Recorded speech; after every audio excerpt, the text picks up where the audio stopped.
hello guys, welcome back to my YouTube channel. Myself Anubhav Moitra, second year MBBS students, Midnapore medical college. গতদিন আমরা যেটা নিয়ে আলোচনা করেছিলাম সেটা হচ্ছে ট্রান্সপোর্ট থ্রু সেল মেমব্রেনের ফার্স্ট পার্টটা, যেখানে আমরা সিম্পল ডিভিশন অবধি করে রেখেছিলাম। এরপরে আজকে আমাদের নেক্সট পার্টটা আলোচনা করব, that is facilitated diffusion. Facilitated ডিফিউশনের আন্ডারে আমরা এর মেন মেকানিজম পড়ব, কী করে ফেসিলিটেড ডিফিউশন হয়। আগে কী কী করবো সেটা একটা হোল ধারণা দিয়ে নিই। ফেসিলিটেড ডিফিউশনটা কীভাবে হচ্ছে সেটা দেখব যে সেটার কী কী কন্ডিশনস রয়েছে, কোন কোন ফ্যাক্টরের উপর সেটা ডিপেন্ড করে। এছাড়া দেখব অসমোসিস, তার সাথে সাথে অ্যাক্টিভ ট্রান্সপোর্টের মধ্যে আজকে ঢুকবো। অ্যাক্টিভ ট্রান্সপোর্টের মধ্যে primary active transport and secondary active transport, এই দুটো জিনিস নিয়ে মেনলি ফেসিলিটেড ডিফিউশন আর অ্যাক্টিভ ট্রান্সপোর্ট দিয়ে আজকে আমাদের পুরো চ্যাপ্টারটা শেষ হয়ে যাবে। Okay, so let's begin. Facilitated diffusion requires membrane carrier proteins. That is why it is known as facilitated diffusion. Facilitate, কারোর দ্বারা facilitated হচ্ছে, obviously it is the carrier mediated diffusion. Okay, কি বলছে? Although the rate of the simple diffusion through an open channel increases proportionately with the concentration of diffusing substance. কোনো diffusing substance, for example কোনো একটা এনজাইমের ক্ষেত্রে যদি আমরা substance বাড়িয়ে যাই, সেক্ষেত্রে এনজাইমের যে অ্যাকশান লেভেল আছে সেটা লিমিট হবে। কিন্তু সিম্পল ডিফিউশন যেহেতু কোনো প্রোটিন ডিপেন্ডেন্ট নয়, একটা পর্দার মধ্যে দিয়ে পাস হচ্ছে, এই জন্য সিম্পল ডিফিউশনে যত সাবস্টেন্স বাড়ানো যাবে তত ওর কনসেন্ট্রেশন, মানে তত ওর ওয়ার্কিং এফিসিয়েন্সি বাড়তে থাকবে, তত ও বাড়তে থাকবে, রেট অফ ডিফিউশন বাড়তে থাকবে। But it is not as follows for facilitated diffusion. Facilitated ডিফিউশনের ক্ষেত্রে কিন্তু সেটা হয় না। সেক্ষেত্রে তাহলে কী হচ্ছে, যেহেতু এটা প্রোটিন ডিপেন্ডেন্ট, বেশ কিছু সংখ্যক প্রোটিন সেল মেমব্রেনে উপস্থিত, এবং সেই সেল মেমব্রেনের প্রোটিনের সংখ্যাকে আমরা না বাড়াতে পারবো না কমাতে পারবো। এই জন্য মানে অ্যাট দ্যাট মোমেন্ট যখন আমরা সাবস্টেন্সগুলো রয়েছে সেই মোমেন্টে বাড়ানো কমানো সম্ভব নয়। আপ রেগুলেশন ডাউন রেগুলেশন সম্ভব, সেটা আমরা পরে পড়বো, কিন্তু অ্যাট দ্যাট ইনস্ট্যান্ট ওই মোমেন্টে বাড়ানো কমানো সম্ভব না। এই জন্য ফেসিলিটেড ডিফিউশনে কী হচ্ছে, আমাদের রেটটা লিমিট হয়ে যাচ্ছে, সেটাকে আমরা বলছি ভি ম্যাক্স, ভেলোসিটি ম্যাক্সিমাম। তাহলে কী হচ্ছে, certain amount of V velocity বাড়তে থাকছে, যত আমি কনসেন্ট্রেশন বাড়াচ্ছি সাবস্টেন্সে তত ভেলোসিটি বাড়তে থাকছে, এবং একটা টাইমের পর, ফর এক্সাম্পল এই টাইমটার পরে গিয়ে সেটা স্টেবিলাইজড হয়ে যাচ্ছে। এটা হচ্ছে ফেসিলিটেড ডিফিউশনের মেন বৈশিষ্ট্য একটা, rate of the facilitated diffusion. এখানে যেটা বলছে, in facilitated diffusion the rate of the diffusion approaches a maximum called V max, the concentration of diffusing substance increases. যত ডিফিউজিং সাবস্টেন্স বাড়াবো ভি ম্যাক্সটা বাড়তে বাড়তে ভি ম্যাক্সে গিয়ে ওটা স্যাচুরেট আউট হয়ে যায়। Okay, but in case of facilitated diffusion the rate of the diffusion can not rise higher than V max. So simple ব্যাপার। আচ্ছা, এবার ফেসিলিটেড ডিফিউশনে যেটা হচ্ছে স্ট্রাকচারটা একবার দেখে নেব, কেন এটা ফেসিলিটেড ডিফিউশন, এর স্পেশালিটি কী। বিষয়টা হচ্ছে এরকম, ফর এক্সাম্পল এই মলিকিউলটা ধরো ট্রান্সপোর্ট হবে, এই মলিকিউলটা এর মধ্যে দিয়ে ট্রান্সপোর্ট হবে। ট্রান্সপোর্ট হওয়ার জন্য এই মলিকিউলটা স্পেসিফিক কেন ট্রান্সপোর্ট হবে? আগের দিন আমরা পটাশিয়ামের ক্ষেত্রে দেখেছিলাম যেটা কার্বনাইল অক্সিজেনের সঙ্গে ফিউজ হচ্ছে, এই যে এই ছবিটা মনে আছে, এই ছবিটা কার্বনাইল অক্সিজেনের সঙ্গে ফিউজ হচ্ছে। তোমরা যদি ভিডিওটা না দেখে থাকো আগেরটা গিয়ে দেখে নাও, তোমরা বুঝে যাবে যে কার্বনাইল অক্সিজেনের সঙ্গে কি ফিউজ হচ্ছে। সো এইখানে এই যে এর ক্ষেত্রে সেরকমই একটা পার্ট থাকে, সেটা হচ্ছে বাইন্ডিং পয়েন্ট। এই প্রোটিনটার মধ্যে এর বাইন্ডিং পয়েন্ট থাকছে, তার মানে এই মলিকিউলটা এসে প্রথমে এর সাথে বাইন্ড হয়ে যায়। এই যে বাইন্ড হয়ে গেল, তারপর একটা সার্টেন অ্যামাউন্ট অফ টাইমের পর এর কনফরমেশনাল চেঞ্জ হয়, এবং কনফরমেশনাল চেঞ্জ হওয়ার পর বাইন্ডিং সাইড থেকে খোলে এবং পাস আউট হয়ে যায়। এটা হচ্ছে ফেসিলিটেড ডিফিউশনের main mechanism. Okay, conformation change কথাটা মাথায় রাখবে। তাই জন্য কি বলছে, এবং many substances that cross the cell membrane by facilitated diffusion আর গ্লুকোজ। গ্লুকোজ খুব ইম্পর্টেন্ট, অ্যামাইনো অ্যাসিড খুব ইম্পর্টেন্ট। ঠিক আছে, আমরা যখন পিসিটিতে পড়বো, পিসিটিতে সোডিয়ামের অ্যাবজর্পশন আমাদের আছে, রেনাল ফিজিওলজিতে পাবো, সেখানে আমরা এটা খুব বেশি দেখতে পাই। ঠিক আছে, এসজিএলটি চ্যানেলস দেখতে পাই, গ্লুট দেখতে পাই যে কোনো ইন্টেস্টাইনাল সেলসে, আর এসজিএলটি চ্যানেল দেখতে পাই ওর ক্ষেত্রে। এসজিএলটিটা কি, ওটা আমরা পরে দেখাবো, এসজিএলটিটা এর মধ্যে নেই, এটা GLUT. Okay, at least 14 members of a family of membrane proteins called GLUT is present. Glucose transport, the transport glucose molecules have been discovered in various tissues. In some of the GLUT proteins transport other monosaccharides করতেই পারে, but যেটা আমাদের important সেটা হচ্ছে glucose transport GLUT4, এটা কিন্তু insulin dependent, is activated by insulin which can increase the rate of the facilitated diffusion glucose as much as 10 থেকে 20 fold in insulin sensitive tissues. কিছু কিছু ক্ষেত্রে ইনসুলিন অ্যাক্টিভেটেড টিস্যুস হয়, সেই টিস্যুসের ক্ষেত্রে কিন্তু এই গ্লুট যে ট্রান্সপোর্টটা আছে সেটা ইনসুলিন ডিপেন্ডেন্ট। ফর এক্সাম্পল ইনসুলিনটা ওর জ্যাকস্ট্যাট রিসেপ্টার থাকে, জ্যাকস্ট্যাট রিসেপ্টার আমরা পড়বো, ঠিক আছে? এই জ্যাকস্ট্যাট রিসেপ্টারে গিয়ে ইনসুলিন অ্যাটাচড হয়। ইনসুলিন যেই জ্যাকস্ট্যাট রিসেপ্টারে অ্যাটাচ হয় সঙ্গে সঙ্গে ওখানে GLUT4, এই GLUT4গুলো অ্যাকচুয়ালি একটা ইনার ভেসিকলস ভ্যাকুলের গায়ে থাকে। যেই ইনসুলিন বাইরের মেমব্রেনে এসে ওই জ্যাকস্ট্যাট রিসেপ্টারের উপরে এসে লাগে তখন এই যে ভেসেলসটা আছে এখানে গিয়ে ফিউজ হয়ে যায়। এই ভেসেলটা এখানে মেমব্রেনে ফিউজ হয়ে যাওয়ার সঙ্গে সঙ্গে এই চ্যানেলগুলো মেমব্রেনে চলে আসে, আর যেই GLUT4 চ্যানেলগুলো মেমব্রেনে চলে আসে তখন গ্লুকোজ এন্ট্রি নিতে পারে। তার মানে যদি ইনসুলিন না লাগতো তাহলে চ্যানেলে উপস্থিত বেশ কিছু সংখ্যক প্রোটিনস দিয়ে ফ্যাসিলিটেড ডিফিউশনটা হতো, কিন্তু এখন ইনসুলিন লাগার ফলে তলা থেকে ভেসিকলটা এসে এক্সট্রা চ্যানেল সাপোর্ট করেছে। এক্সট্রা চ্যানেলগুলো কি? GLUT4। এইগুলো ইনসুলিন ডিপেন্ডেন্ট গ্লুকোজ অ্যাবজর্পশনের ক্ষেত্রে খুব কাজে দেয়। Okay, the factors that affect net rate of diffusion, that is important. তাহলে কোন কোন ফ্যাক্টরগুলো এটা পরীক্ষায় আসে যে কোন কোন ফ্যাক্টর ফ্যাসিলিটেড ডিফিউশনকে এফেক্ট করছে? তাহলে এখানে মাথায় রাখতে হবে net diffusion rate is proportional to the concentration difference across the membrane. এই মেমব্রেনের মধ্যে দিয়ে কনসেন্ট্রেশন ডিফারেন্স থাকলে এই নেট ডিফিউশনটা হচ্ছে। Obviously it is diffusion, that means along with the gradient, gradient wise হবে। গ্রেডিয়েন্টের অপোজিটে যাচ্ছি না, প্রোটিন আছে মানে যে গ্রেডিয়েন্টের অপোজিটে যাবো তা নয়, ওটা অ্যাক্টিভে দেখব। ওকে, সো এখানে কি দেখছি যে নেট ডিফিউশনটা হচ্ছে কনসেন্ট্রেশনের গ্রেডিয়েন্ট। কনসেন্ট্রেশন গ্রেডিয়েন্ট মানে কি? যে সাইডে বেশি আছে মাইনাস যে সাইডে কম আছে, বেশির থেকে কমের দিকে সবসময় ট্রান্সপোর্ট হবে। এখানে আউটসাইড ইনসাইড লিখেছে যেহেতু আমরা দেখছি যে এখানে আমরা সোডিয়ামের ক্ষেত্রে সাধারণত দেখে থাকি, সোডিয়াম যেহেতু আউটসাইডে বেশি থাকে ভিতরে কম থাকে, এই জন্য আমরা বেশি মাইনাস কম দিয়েছি, এটাই গ্রেডিয়েন্টটা দেখাচ্ছে। ওকে, যদি এটা নেগেটিভ সাইন হতো তাহলে এই সাইড থেকে এই সাইডে হয়ে যেত। Is it clear? তাহলে হচ্ছে net rate of diffusion of the cell is proportional to the concentration of the outside minus concentration on inside. That means the concentration difference, that is called gradient. Okay, the membrane electrical potential is diffusion of ions, the Nernst potential. Diffusion এই যে electrical potential and diffusion of আয়ন্সের উপর depend করে। এই electrical potential difference বা electrical gradient. আচ্ছা, এখানে যেটা আমরা দেখলাম সেটা খুব মন দিয়ে বোঝার চেষ্টা করো, এটা কিসের ডিফারেন্স ছিল? কনসেন্ট্রেশন ডিফারেন্স ছিল। তো তাহলে it is nothing but concentration gradient. But সবসময় তো কনসেন্ট্রেশন গ্রেডিয়েন্ট নাও থাকতে পারে। এখানে যে টার্মটা বেশি ইম্পর্টেন্ট সেটা হচ্ছে electrical gradient. আয়ন্স channel ion transport করবে, আয়ন ট্রান্সপোর্ট করলে আয়নের ডিফারেন্স হবে। আয়ন মানে তার মাথায় চার্জ আছে, চার্জ মানে ইলেকট্রিক্যাল ডিফারেন্স তৈরি হবে। তাহলে এখানে ইলেকট্রিক্যাল যে গ্রেডিয়েন্টটা তৈরি হয় সেটার ক্ষেত্রে সেটাও আমাদের মাথায় রাখতে হবে। তাহলে ইলেকট্রিক্যাল মেমব্রেন, ইলেকট্রিক্যাল গ্রেডিয়েন্ট তৈরি হওয়ার ফলে মেমব্রেনের অপোজিটে যেমন কনসেন্ট্রেশন গ্রেডিয়েন্ট আছে তেমন ইলেকট্রিক্যাল গ্রেডিয়েন্ট চলে এলো। তার মানে দুটো জিনিস ফ্যাসিলিটেড ডিফিউশনকে আপাতত কন্ট্রোল করছে। এক নম্বর হচ্ছে ইলেকট্রিক্যাল গ্রেডিয়েন্ট, দু নম্বর হচ্ছে কনসেন্ট্রেশন গ্রেডিয়েন্ট। ওকে, তাহলে concentration difference of the ions has been developed in the direction opposite to the electrical potential difference. কখন হচ্ছে? যখন আয়ন্স আর move according to its electrical gradient. Electrical gradient wise আয়নটা গেল, এক পাশে নেগেটিভ আছে এক পাশে পজিটিভ আসে, তাহলে পজিটিভ আয়ন কোন দিকে যাবে? পজিটিভ আয়ন কোন দিকে যাবে? পজিটিভ আয়ন অবশ্যই পজিটিভ থেকে নেগেটিভের দিকে যাবে, কারণ পজিটিভ ওকে রিপেল করবে আর নেগেটিভ ওকে অ্যাট্রাক্ট করবে। তাই যে কোনো পজিটিভ আয়ন পজিটিভ থেকে নেগেটিভের দিকে যাবে, এটাই বলছে।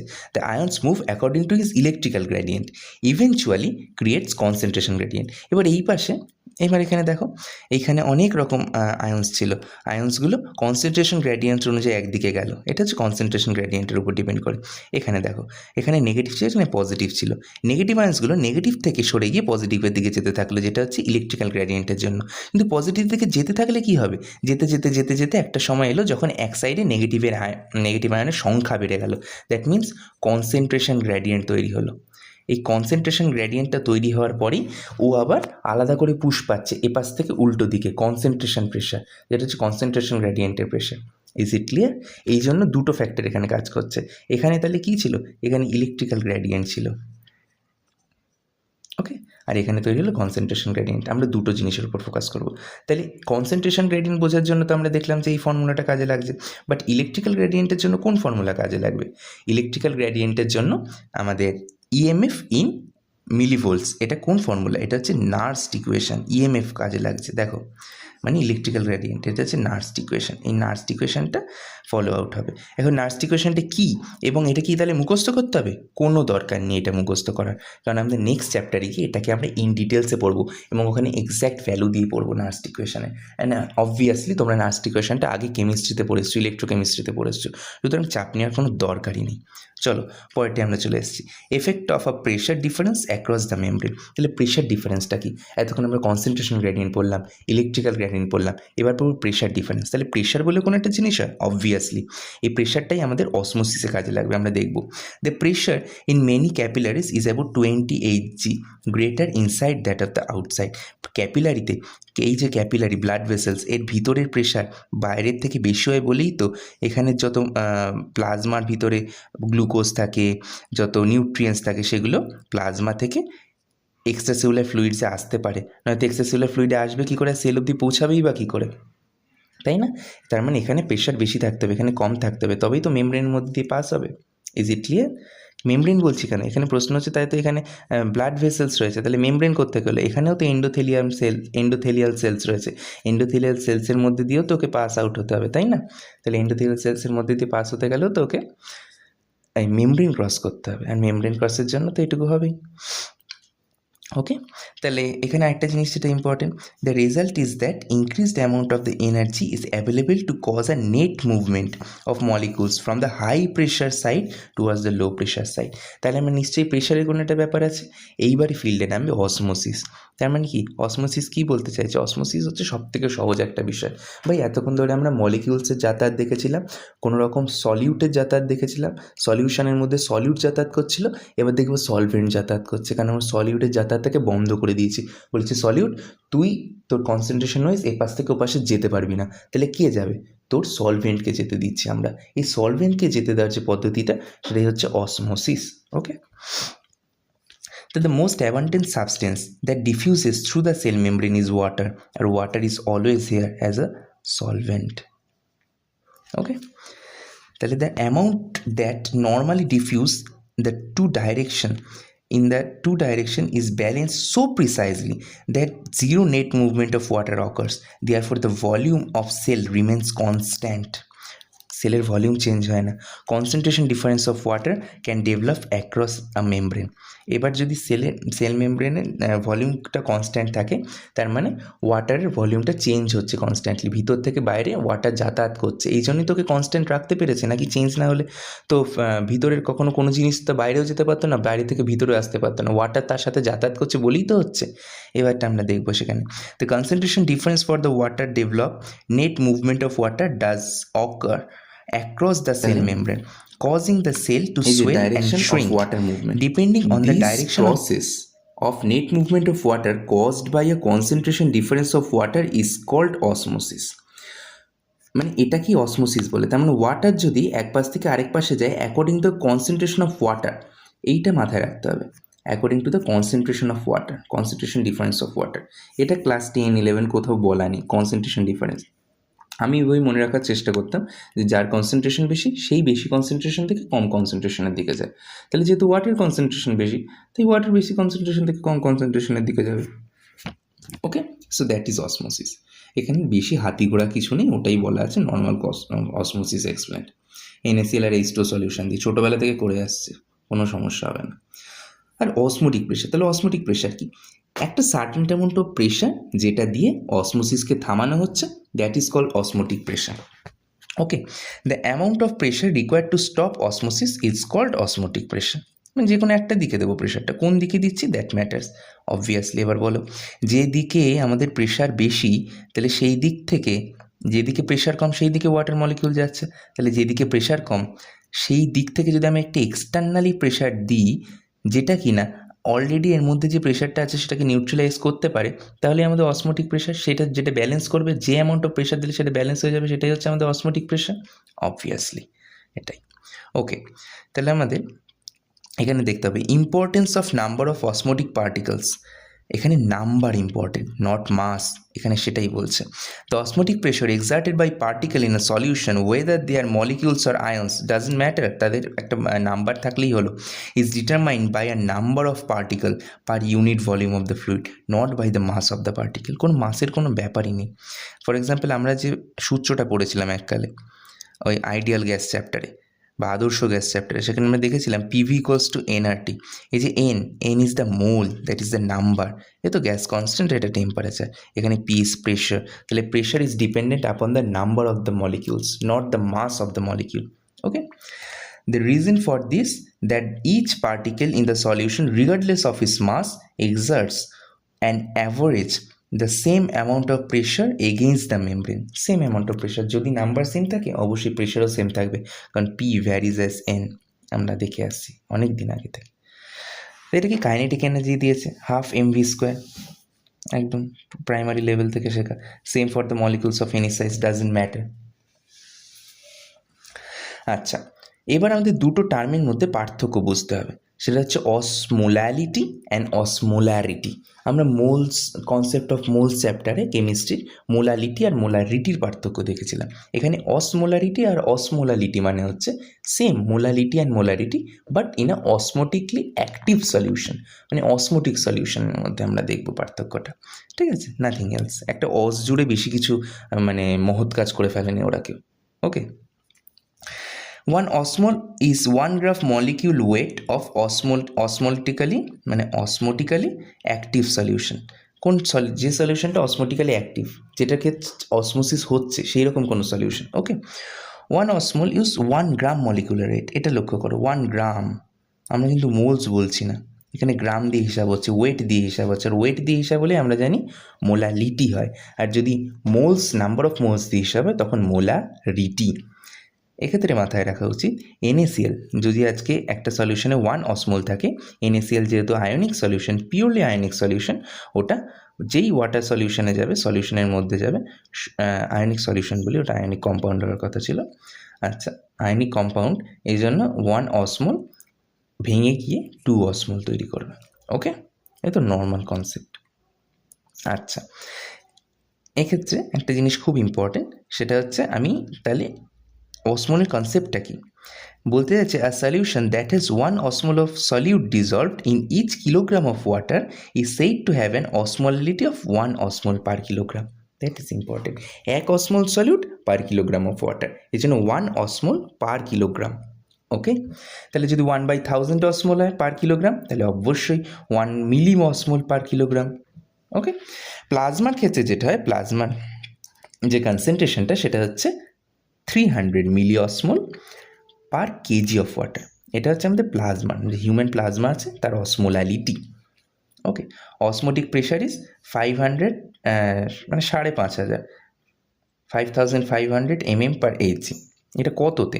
Normal body temperature 37 degree centigrade থাকলে concentration of 1 osmole per litre will cause এত mmHg osmotic pressure in the solution.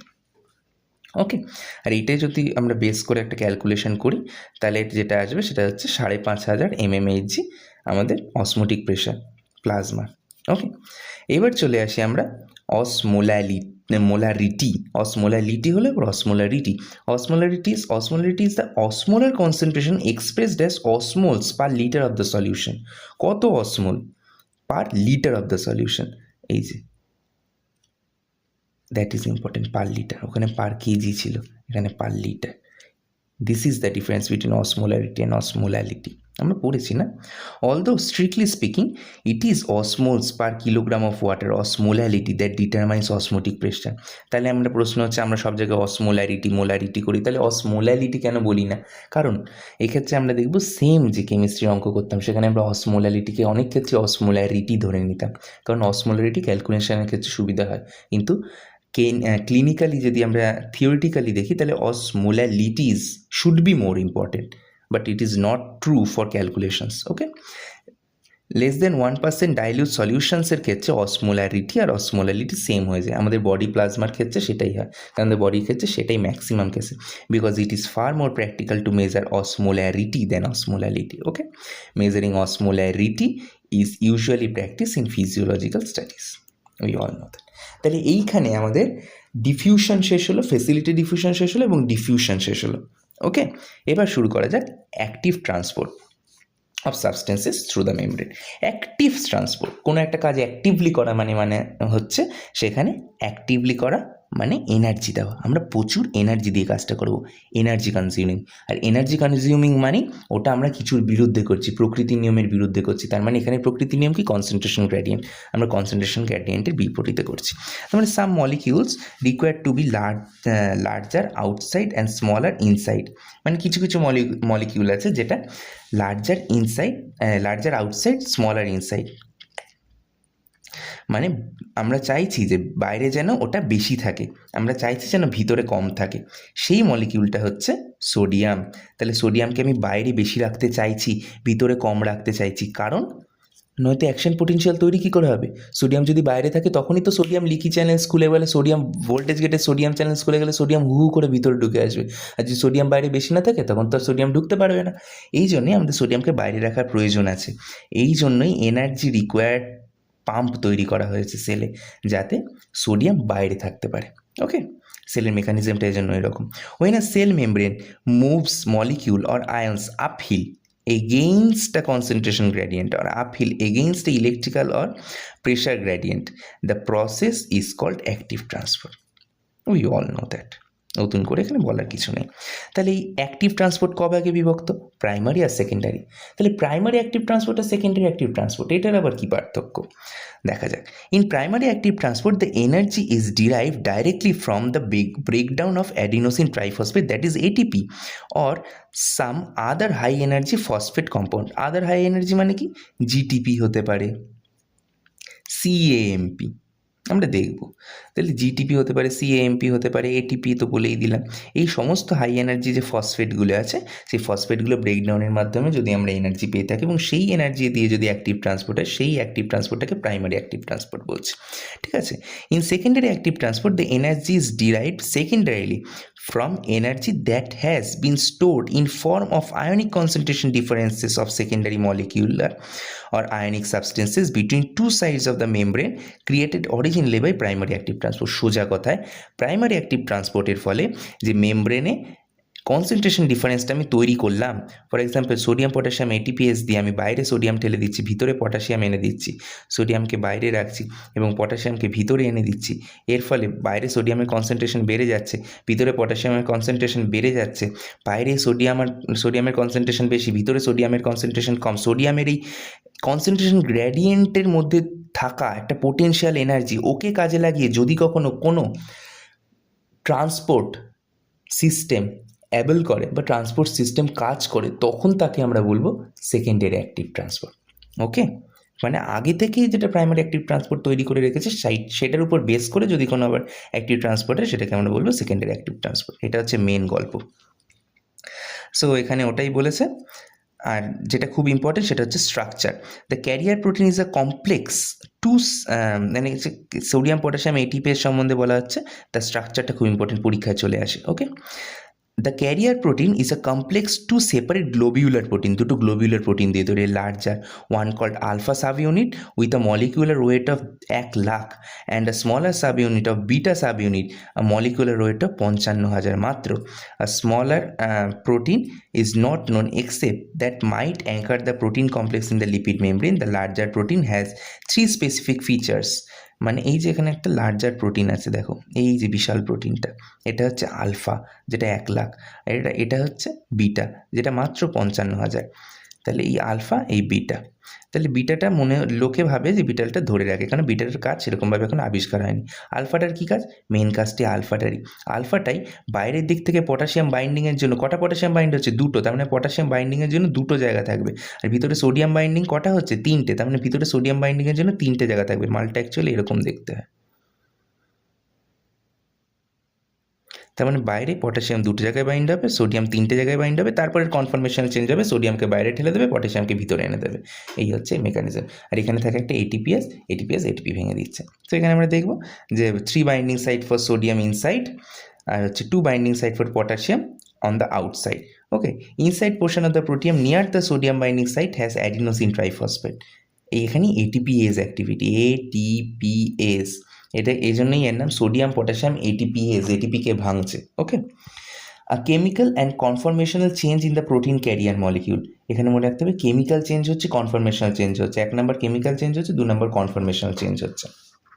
Okay, as with other enzymes, that is sodium and potassium ATPase pump can run in reverse, দুটো opposite ডাইরেকশনে কাজ করতে পারে। মানে বিষয়টা বোঝা গেল না? না, একদমই ক্লিয়ার না। কারণ এটা হচ্ছে একটা ডায়নামোর মতো।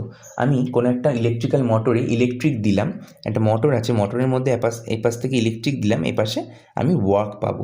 তেমনই ডায়নামোর ক্ষেত্রে কি, এপাশ থেকে আমি ওয়ার্ক দেবো, এপাশে সেটা একটা বাল্ব জ্বালাবে, একটা বাল্ব জ্বলে গেল। সেম এখানে কাজ করে। তার মানে কি? তার মানে আমরা যদি কখনো সোডিয়াম পটাশিয়াম এটিপিএসটাকে উল্টো করে লাগিয়ে দিই মেমব্রেনের মধ্যে, মেমব্রেনে সোডিয়াম পটাশিয়াম এটিপিএস এরকম ছিল, বাইরের দিকে দুটো পটাশিয়াম ঢোকার জায়গা, ভিতর দিকে সোডিয়ামে ঢোকার জায়গা।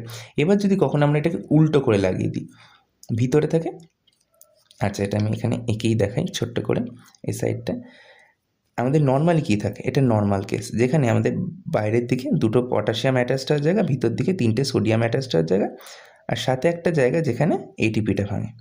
এটা হচ্ছে নর্মাল। কিন্তু এটা কি, যদি আমি উল্টো করে দিই মানে বাইরের দিকে সোডিয়াম লাগানোর জায়গা, আর সাথে হচ্ছে এটিপিএস, আর ভিতর দিকে পটাশিয়াম লাগানোর জায়গা করে দিই, তাহলে এ তো নর্মাল নিয়ম হচ্ছে, উল্টে গিয়েও পটাশিয়ামকে ভিতরে দিয়ে দেবে, সোডিয়ামকে বাইরে দিবে। কিন্তু এই অবস্থায় থাকলে বাইরে তো অলরেডি সোডিয়াম বেশি, তখন সোডিয়াম বেশি হওয়ার কারণে এই 3টে জায়গায় বাইন্ড হয়ে যাবে সোডিয়াম, আর ভিতরে পটাশিয়াম বেশি হওয়ার কারণে পটাশিয়াম এখানে বাইন্ড হয়ে যাবে। এবার নর্মাল কনসেন্ট্রেশন গ্রেডিয়েন্ট অনুযায়ী এ চাইবে বাইরে যেতে, এ চাইবে ভিতরে ঢুকতে, কোনো রকম এনার্জি লাগছে না, অথচ কাজ হয়ে যাচ্ছে উইদাউট এনি এনার্জি এক্সপেনশন। এই জন্যই এই এটিপিএসটা, যে এটিপি ভাঙছিল সে উল্টে এটিপি তৈরি করা শুরু করবে, মানে রিয়াকশানটাও রিভার্স হয়ে যাবে। যেহেতু পুরো মেকানিজমটাই রিভার্স হয়ে গেছে, সোডিয়াম ভিতরের জায়গায় বাইরে যাচ্ছে, মানে বাইরের জায়গায় ভিতরে আসা শুরু হয়ে গেছে, এবং পটাশিয়াম ভিতর থেকে বাইরে যাওয়া শুরু হয়ে গেছে, যেটা নর্মাল মেকানিজম। এই জন্য নর্মালি ওখানে যে এনার্জিটা ক্ষয় করেছিল সে সেম পরিমাণ এনার্জিও তৈরি দেবে, ডাইন্যামো রূপে কাজ করবে, রিভার্স মোটর রূপে কাজ করবে। এটাই এখানে বলেছে। ওকে, if the electrochemical gradient of sodium and potassium are experimentally increased to degree that energy stored to their gradient is greater than the chemical energy of ATP hydrolysis, same কথাই বলছে। যদি বলছে যে এদের কনসেন্ট্রেশনটাকে আমি সার্টেন অ্যামাউন্টে এতটাই বাড়িয়ে দিই যেটা এটিপি হাইড্রোলাইসিসের যে এনার্জিটা খাচ্ছিল তার থেকে আমি বাড়িয়ে দিলাম, তাহলে this ions will move down their concentration gradient, ওদের কনসেন্ট্রেশন গ্রেডিয়েন্ট অনুযায়ী যাতায়াত শুরু করবে, and the sodium potassium pump will synthesize ATP from ADP and phosphate, মানে সিনথেসাইজ এটিপি তৈরি করা শুরু করবে।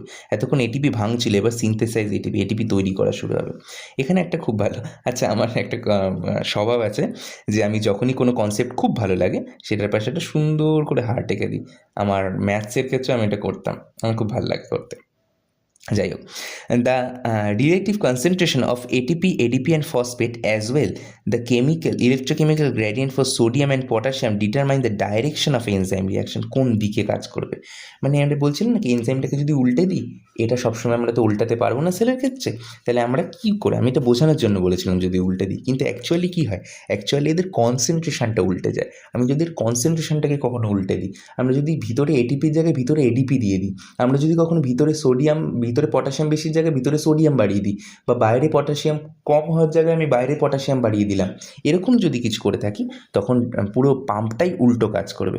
ওকে, তাহলে কি, ইলেকট্রিক্যালি অ্যাক্টিভ নার্ভ সেলসের ক্ষেত্রে 60 to 70% of cell energies requirement may be devoted to pumping sodium out and potassium into the cell. একটা জিনিস মনে রাখো, একটা সেল যখন বেঁচে থাকে, লিভিং সেল, তাকে কেন বেঁচে থাকা বলা হচ্ছে, কারণ সে এই মেন এনার্জিটা লস করে দিচ্ছে সোডিয়াম পটাশিয়াম এটিপিএসের ক্ষেত্রে। তার মানে কি, সেল কখন ডাই হয়ে যাবে, কখন ডেথ হয়ে যাবে সেলে, যখন সোডিয়াম পটাশিয়াম এটিপিএসটা বন্ধ হয়ে যাবে। আমাদের বডির সমস্ত এনার্জির ম্যাক্সিমাম এনার্জি লুজ হয়ে যায় শুধু সোডিয়াম পটাশিয়াম এটিপিএসকে কাজ করানোর জন্য। So it is the most abundant and most important active transport present in all over our body. Okay, so the sodium potassium pump is important for controlling cell volume. আমরা আগেও দেখেছি সোডিয়ামকে আমি বাইরে ঠেলে দিচ্ছি, তার মানে আমি ওয়াটারকেও বাইরে ঠেলে দিচ্ছি। সোডিয়ামের কনসেন্ট্রেশন বাইরে বেশি, সোডিয়াম সেলের বাইরে বেশি, তার মানে ওয়াটারও সেলের বাইরে বেশি। যদি সোডিয়ামে আজকে ফ্রি এন্ট্রি করে দিতে পারতাম, তাহলে সোডিয়ামও ঢুকে আসতো, ওয়াটারও ঢুকে আসতো, সেলকে ফুলিয়ে ফাটিয়ে এবং লাইসিস করিয়ে দিত সোজা কথায়, দিয়ে আমাদের সেল ডেথ হয়ে যেত। তাহলে ভলিউম কন্ট্রোলের ক্ষেত্রে সোডিয়াম পটাশিয়াম এটিপিএসের কাজ অনস্বীকার্য। আচ্ছা, আরেকটা জিনিস যেটা খুব ইম্পর্টেন্ট, সেটা হচ্ছে the membrane is far less permeable to sodium ions than to potassium ions. Hence sodium ions আর অবভিয়াসলি বাইরে বেশি থাকবে। They have a strong tendency to stay there and the process represent the net loss of ions outside the cell which also initiates osmosis of water out of the cell. যেটা বললাম আমি, সেই কথাটাই বলেছে। আচ্ছা, if the cell begins to swell for any reason, the sodium potassium pump is automatically activated. তখনই সঙ্গে সঙ্গে অ্যাক্টিভেটেড হয়ে যাবে, সোডিয়ামকে আরও বাইরে ঠেলে দেবে, জল আরও বাইরে যাবে, গিয়ে ওই কনসেন্ট্রেশনকে বাইরে জলের কনসেন্ট্রেশন বাড়িয়ে দেবে, মানে বাইরে সোডিয়ামের কনসেন্ট্রেশন বাড়িয়ে দেবে। বাইরে সোডিয়ামের কনসেন্ট্রেশন বেড়ে যাওয়া মানে বাইরে জলও বেড়ে যাওয়া, তার মানে সেলটাকে আবার নিজের ভলিউমে ফেরত আনবে, ওর ভলিউমটাকে ডিক্রিজ করিয়ে দেবে। Okay, a continual surveillance role is maintaining normal cell volume. এটা কিন্তু আসে যে সোডিয়াম পটাশিয়াম এটিপিএস এর ভূমিকা লেখো, the function of sodium potassium ATPase in maintaining the cell volume. Explain is very important. Okay, next, electrogenic nature of sodium potassium pump. সেটা হচ্ছে এইটা কী জিনিস? ইলেকট্রোজেনিক নেচার মানে এক তো দেখলাম যে ওটা কনসেন্ট্রেশন মেনটেন করছে, একটা সেলের ভলিউম মেনটেন করছে, আরেকটা কি, সেটা হচ্ছে contributes two resting membrane potential. মানে ও সেলের ভিতরটাকে তুলনামূলক কী করে নেগেটিভ রাখছে সেটা আমরা দেখব। নেট 3টে সোডিয়াম ও বাইরে দিচ্ছিল, 2টো পটাশিয়াম ও ভিতরে আনছিল, তার মানে টোটাল কটা পজিটিভ আয়নও বাইরে দিল? 1 পজিটিভ আয়ন। 1 পজিটিভ আয়ন সেলের বাইরে ঠেলে দিল, তার মানে 1 positive ion is thrown out by the pump, 1 sodium ion stays outside, water leaves the cell. এটা যেমন একটা reason, water leaves the cell. এর ফলে আরেকটা কী হচ্ছে, একটা তো নেগেটিভ চার্জ ভিতরে বসে গেল, তার মানে মেমব্রেনের ভিতর তো এরকমভাবে একবার একবার করে কাজ করলে মেমব্রেনের ভিতরে একটা করে নেগেটিভ চার্জ জমে যাচ্ছে। এই জন্য মেমব্রেনের নেচার সাধারণত সমস্ত সেলের ক্ষেত্রে নেগেটিভ হয়, যেটাকে আমরা বলি RMP বা রেস্টিং মেমব্রেন পোটেনশিয়াল। সেটা আমরা নেক্সট চ্যাপ্টারে গিয়ে দেখব। Is it fine? এখানে আমাদের প্রাইমারি অ্যাক্টিভ ট্রান্সপোর্টের মেন মেকানিজমের একটা প্রিলিমিনারি ধারণা তৈরি হলো, যেখানে 3খানা পয়েন্ট আমরা দেখলাম কী করে কাজ করছে না কাজ করছে। তারপর আমরা দেখব হচ্ছে প্রাইমারি অ্যাক্টিভ ট্রান্সপোর্ট এর কিছু এক্সাম্পল। ফর এক্সাম্পল ক্যালসিয়াম আয়ন্সের ক্ষেত্রে কীভাবে প্রাইমারি অ্যাক্টিভ ট্রান্সপোর্ট হচ্ছে, সোডিয়াম পটাশিয়াম এটিপিএস দেখলাম, তারপর ক্যালসিয়াম ট্রান্সপোর্টের ক্ষেত্রে দেখব ক্যালসিয়াম আয়ন কী হচ্ছে। ক্যালসিয়াম আয়নের ক্ষেত্রে দুটো প্রকারভাবে দেখতে পাওয়া যায়, দুটো প্রকারের ক্যালসিয়াম আয়ন হয়। এক হচ্ছে মেমব্রেনের উপর কিছু যে প্রাইমারি সেল মেমব্রেন আছে, প্লাজমা মেমব্রেন রয়েছে, সেই প্লাজমা মেমব্রেনের মধ্যে কিছু ক্যালসিয়াম আয়নের চ্যানেল রয়েছে, আরেকটা কিছু ক্যালসিয়াম আয়নের চ্যানেল রয়েছে যেটা কিনা সেলের ভিতরে যে এন্ডোপ্লাজমিক রেটিকুলাম আছে, বিশেষ করে স্মুথ এন্ডোপ্লাজমিক রেটিকুলাম এবং মাইটোকন্ড্রিয়া আছে, সেখানে এই ক্যালসিয়াম চ্যানেলগুলো কাজ করে থাকে। ঠিক আছে, তাহলে কি the cell pumps the outside the cell, the other pumps calcium ion into or more the cell vascular organs cell. আচ্ছা, মোটমাট কথা এখানে বোঝা যাচ্ছে যে মেমব্রেনের যে ক্যালসিয়াম পাম্পটা রয়েছে সেটা কীভাবে কাজ করছে, আর ইন্টারসেলুলার ক্যালসিয়াম পাম্প মানে হচ্ছে এসিআর আর মাইটোকন্ড্রিয়া। এবার কোন কোন সেলে থাকে, যে এসিআর বা স্মুথ এন্ডোপ্লাজমিক রেটিকুলাম, এটা থাকে হচ্ছে স্কেলিটাল মাসেলসে মেনলি, আর মাইটোকন্ড্রিয়া থাকে হচ্ছে সমস্ত সেলসের ক্ষেত্রে। আচ্ছা, স্মুথ এন্ডোপ্লাজমিক রেটিকুলামে স্কেলিটাল মাসেলসে স্মুথ এন্ডোপ্লাজমিক রেটিকুলামের যে ক্যালসিয়াম চ্যানেলসগুলো রয়েছে, ক্যালসিয়াম টি টিউবিল, ক্যালসিয়াম এল টিউবিল, সেগুলো আমরা পড়বো ঠিক এর পরের চ্যাপ্টার, যেখানে আমরা পড়বো স্কেলিটাল মাসেলের কন্ট্রাকশন। ওকে, চলো তাহলে এই জায়গাটা আমরা স্কিপ করে যাচ্ছি, ওখানে আমরা ভালো করে আলোচনা করবো। Active transport of hydrogen আয়ন্স। Hydrogen আয়নের দুটো কারণে অ্যাক্টিভ ট্রান্সপোর্ট হতে পারে। এক নম্বর হচ্ছে সেটা গ্যাস্ট্রিক গ্ল্যান্ডসে থাকবে। গ্যাস্ট্রিক গ্ল্যান্ডস মানে কোথায়, বিশেষ করে প্যারাইটাল সেলসে, স্টমাকের প্যারাইটাল সেলসে থাকে H+K+ চ্যানেল। এই H+K+ চ্যানেল কি H+কে বাইরে ঠেলে দেয়, K+কে ভিতরে এনে দেয়। এই যে অ্যাক্টিভ চ্যানেলটা পটাশিয়াম আর হাইড্রোজেন এক্সচেঞ্জার যে চ্যানেলটা আছে, এই চ্যানেলটা কী করছে, তোর প্লাজমা প্রোটন পাম্প, এটা কি বলে, প্রোটন পাম্প, এটাই হচ্ছে প্যারাইটাল সেলসের মধ্যে থাকে। তাহলে এই H+টাকে বাইরে দিচ্ছে, তার সাথে ক্লোরিনকে এক্সটার্নালি বাইরে দেয়। এই হাইড্রোক্লোরিক অ্যাসিড তৈরি, হাইড্রোক্লোরিক অ্যাসিডই গ্যাস্ট্রিক অ্যাসিড হিসাবে কাজ করে, যেটা গ্যাস্ট্রিক pH 1.5-এ রেখে দেয়। ওকে, সো এই মেন কাজটা করছে। আরেকটা কাজ কি করছে, সেটা হচ্ছে বডি থেকে এক্সক্রিশন করাচ্ছে এইচ প্লাস আয়নে, কারণ এইচ প্লাস আয়নে এক্সক্রিশন করানো is very important. In late distal tubules the cortical collecting ducts of kidney, যেটি ডিসিটি আর কিডনি, তার মধ্যে কর্টিক্যাল কালেক্টিং ডাক্টের ক্ষেত্রে ডিস্টাল টিউবিউলস সেলস আছে ডিসিটি, আর কালেক্টিং ডাক্টসের ক্ষেত্রে এইচ প্লাস থাকে। এইচ প্লাসগুলো কি এক্সক্রিশনের ক্ষেত্রে কাজে লাগছে। এক্সক্রিশনের ক্ষেত্রে কী করে কাজে লাগে, তিনটে জায়গায় এইচ প্লাস আয়ন কাজে লাগে। এক হচ্ছে এইচ প্লাস আয়ন নিজে বেরোবে, OH মাইনাস আয়নের সঙ্গে অ্যাড হয়ে গিয়ে H2O রূপে বডি থেকে এক্সক্রিট হবে, অথবা এই এইচ প্লাস আয়নের সঙ্গে NH3 অ্যাড হয়ে গিয়ে অ্যামোনিয়াম আয়ন NH4 প্লাস হিসাবে বডি থেকে বেরোবে, অথবা এই এইচ প্লাসের সঙ্গে কিছু অর্গ্যানিক মলিকিউলস জুড়ে যায়, গিয়ে অর্গ্যানিক অ্যাসিড হয়ে যায়, অর্গ্যানিক অ্যাসিড হিসাবে ইউরিনের সাথে এক্সক্রিট হবে। এই তিনটে উপায় আছে, এই 1 number H2, 2 number NH4 plus, 3 number organic acid, এই তিনটে রূপে ও বডি থেকে পাস আউট হচ্ছে। ওকে, সো এই হচ্ছে এইচ প্লাস আয়ন কীভাবে আমাদের বডি থেকে এক্সক্রিট হচ্ছে তার একটা উদাহরণ দিলাম এইচ প্লাস আয়নে অ্যাক্টিভ ট্রান্সপোর্ট হিসাবে। Okay, so energetics of primary active transport যেটা আছে সেটা নিয়ে কোনো দিন কোনো কোশ্চেন আসে না পরীক্ষায়, that is not so important. So আমরা এটাকে স্কিপ করতেই পারি, তবুও যদি ফর্মুলাটা দেখতে হয় তাহলে একান্ত একবার দেখে নেওয়াই ভালো, যে এনার্জি পার অসমোল হিসাবে যে ক্যালোরিজ পার অসমোল হিসাবে কাজ করে সেটা কি 1400 log C1/C2। Obviously energy positive হবে, তাই C1/C2 আমরা সবসময় বেশি ভ্যালুটা C1 নেব, কম ভ্যালুটা C2 নেব। ওকে, নাথিং এলস।